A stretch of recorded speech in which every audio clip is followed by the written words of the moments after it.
छठवां प्रश्न कह रहा है एक अवतल दर्पण की वक्रता त्रिज्या 60 सेंटीमीटर है। 4 सेंटीमीटर लंबी एक वस्तु दर्पण से 45 सेंटीमीटर दूर रखी है।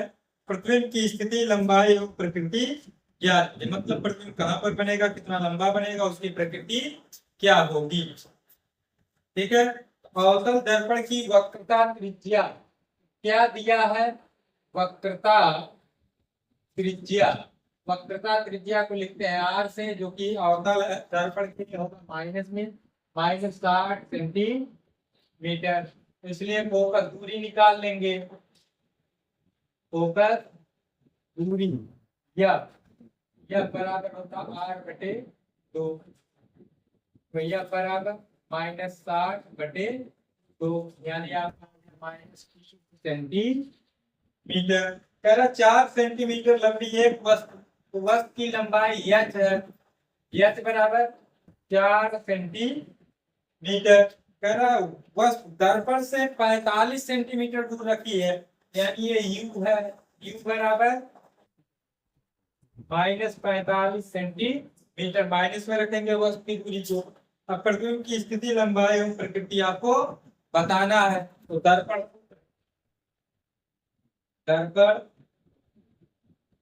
सूत्र से सीधा आप लगा दीजिए 1/v बराबर क्या होगा, 1/f माइनस 1/u, यही होगा।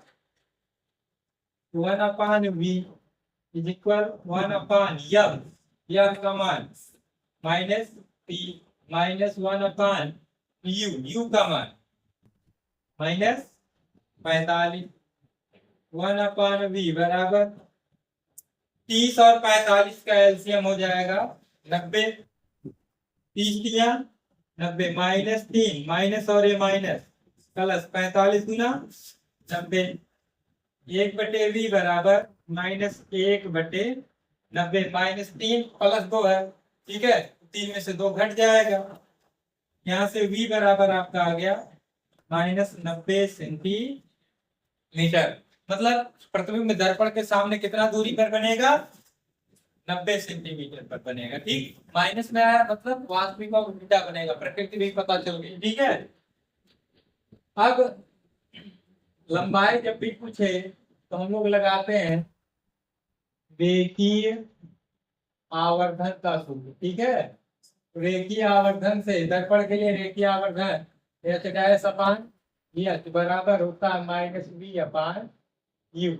तो यह प्रतिबिंब की लंबाई निकालना है।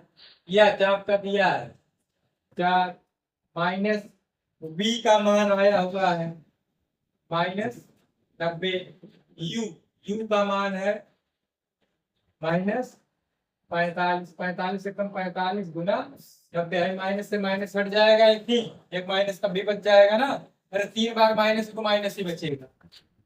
तो यह h बराबर 4 गुना -8 सेंटीमीटर। क्या लिख देंगे, लगता है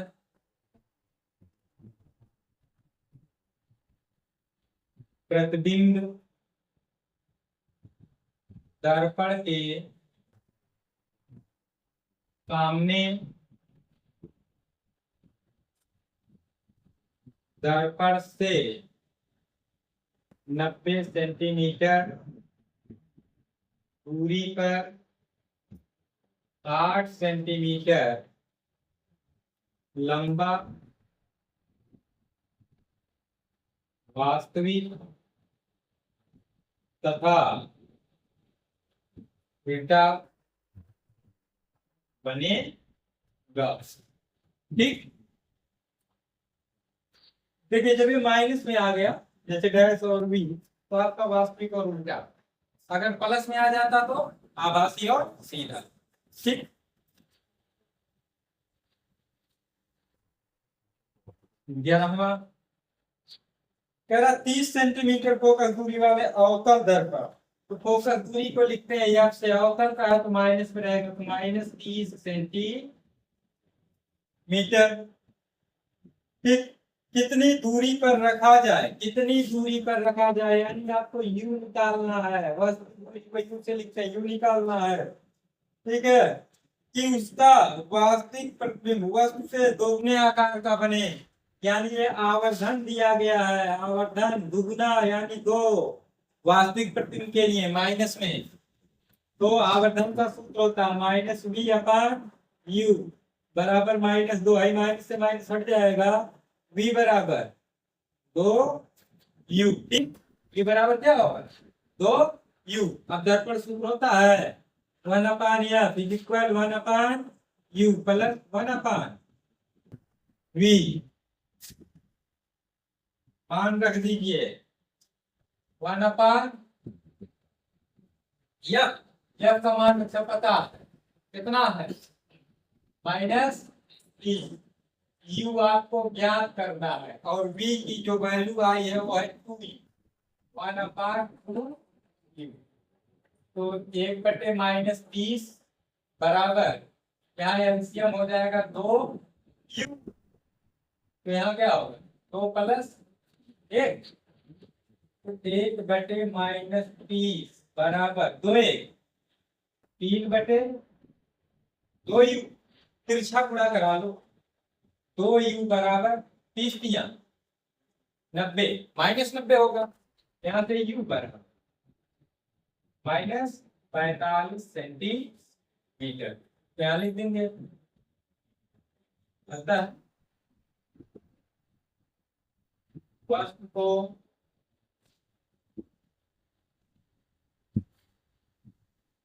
दर्पण के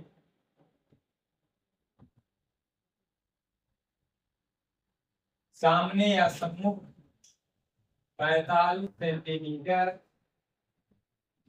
p पर क्या करना चाहिए, रखना चाहिए या रखना पड़ेगा। ठीक, क्या कह रहा है, एक उत्तल दर्पण के सामने 40 सेंटीमीटर की दूरी पर बिंदु प्रकाश स्रोत, ठीक है, रखा जाता है। दर्पण की फोकस दूरी 40 सेंटीमीटर है। प्रतिबिंब की स्थिति ज्ञात कीजिए। आरेख बी खींचिए, मतलब आपको प्रतिबिंब कहाँ पर बनेगा ये निकालना है और उसका किरण आरेख भी खींचना है। ठीक है, तो वस्तु की दूरी दिया गया है u बराबर है आपका हो जाएगा -40 सेंटीमीटर। फोकस दूरी भी दिया गया है, तो उत्तल का प्लस में होता है 40 सेंटी। तो दर्पण सूत्र आपका क्या होता है 1/v बराबर 1/f माइनस 1/u, यही होगा। ठीक है, तो v यही निकालना है 1/f यानी 40 माइनस 1/u, ये आपका है -40। ठीक, 1/v बराबर ये माइनस माइनस क्या हो जाएगा प्लस, यानी 1/40 प्लस 1/40, 1/v बराबर 1 और 1 2/40, 2 1 का 2, 20 दूना 40, v बराबर 20 सेंटीमीटर। मतलब प्रतिबिंब कहाँ बनेगा,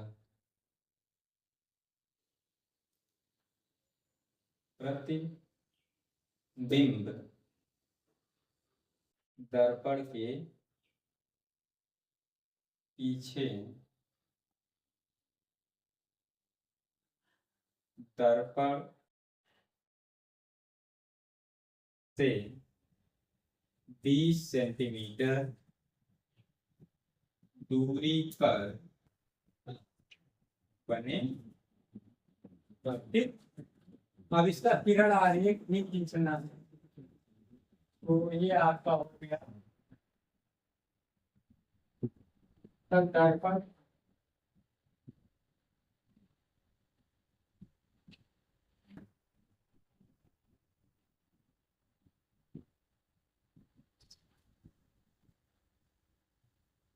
ये इसका हो गया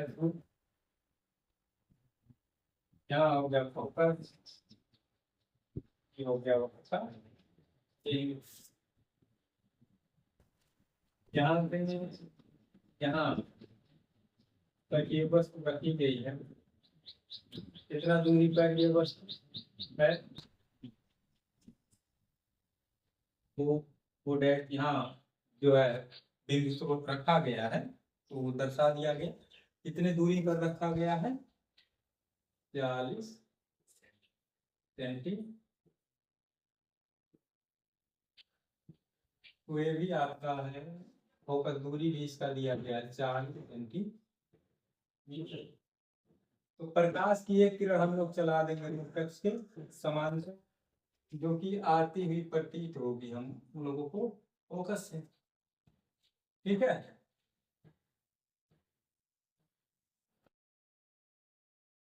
अब प्रकाश की दूसरी किरण हम लोग यहाँ पे, ठीक, इधर डॉट डॉट रहेगा, इसके वक्रता केंद्र से आती हुई प्रतीत हो रही, तो बिना विचलित हुए परावर्तन के बाद अपने मार्ग में वापस लौट जाएगा। अभी दोनों किरणें यहाँ पर मिलती हुई प्रतीत हो रही, यही इसका क्या हो जाएगा, प्रतिबिंब बन जाएगा। आई आई डैश, इसकी जो दूरी है ये इतना, ठीक है, ये आपका है 20 सेंटीमीटर, बस 14 क्या कह रहे हो, वायु के सापेक्ष कांच का अपवर्तनांक, इसके सापेक्ष वायु के सापेक्ष कांच का अपवर्तनांक, इसको हम लोग लिखेंगे ANG बराबर आपका दिया है 1.500, उधर कोई मतलब नहीं है, तथा कांच के सापेक्ष हीरे का अपवर्तनांक, किसके सापेक्ष, कांच के सापेक्ष हीरे का अपवर्तनांक, कांच यानी जी लिख लेंगे, एन हीरा डायमंड डी से लिख ले रहे हैं, GND बराबर ये आपका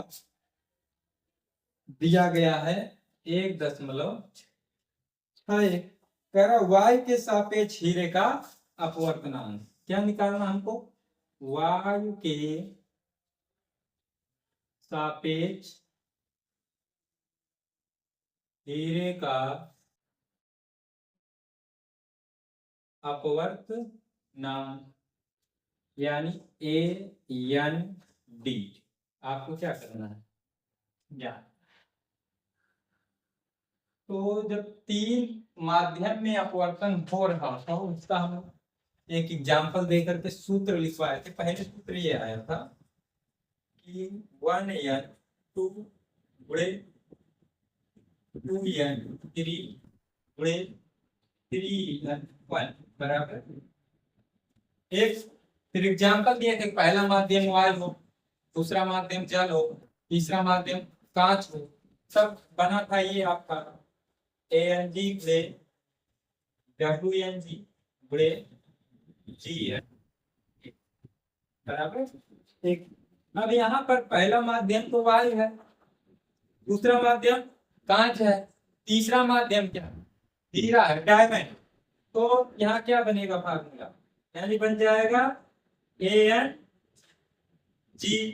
गुणे GND गुणे DNA बराबर क्वेश्चन मार्क, क्यों नहीं, बराबर कितना हो जाएगा, 1 है ना।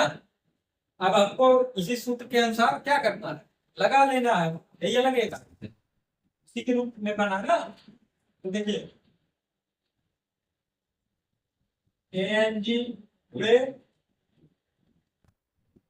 GND गुणे DNA बराबर, ANG आपको पता है 1.5 गुणे GND पता है 1.6। अब DNA हमको नहीं चाहिए, हमको चाहिए क्या AND D। तो DNA को हम लोग लिख सकते हैं 1/AND बराबर 1। ठीक है, इतना के नियम में आया हुआ था। अब इसका क्या करेंगे, ये जाएगा उधर पूरा हो जाएगा ना, एक में पूरा होगा तो बराबर ये पूरा लगा लीजिए 15 एकदम 15 15 छक 90 और एक हासिल 91। फिर 15 करना 15 और 9 होता है 24। कितना अंक पे बस 1 2 3।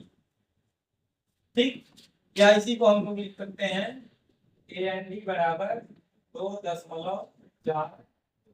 जब देखिए दशमलव में यहाँ 5 या 5 से ज्यादा होता है उसके जस्ट पहले वाला हम लोग एक बढ़ा सकते हैं। ठीक,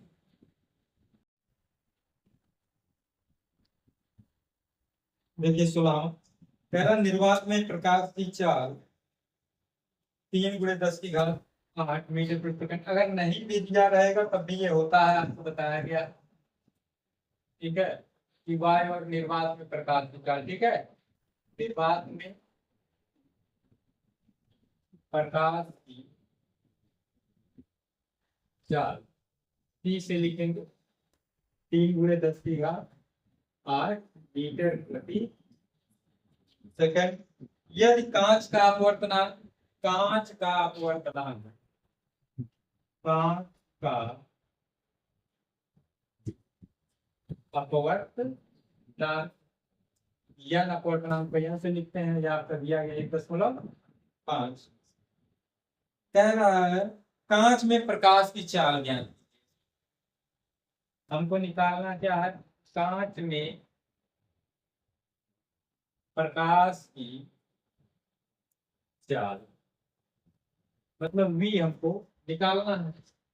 आपका सूत्र होता है, लिखवाया गया है, बताया गया है कि अपवर्तनांक और प्रकाश की चाल में संबंध। तो आपको वहां बताया गया एक माध्यम के सापेक्ष दूसरे माध्यम का जो अपवर्तनांक होता है उन माध्यमों में प्रकाश की चालों के अनुपात के बराबर होता है। यानी n बराबर क्या होगा C/V।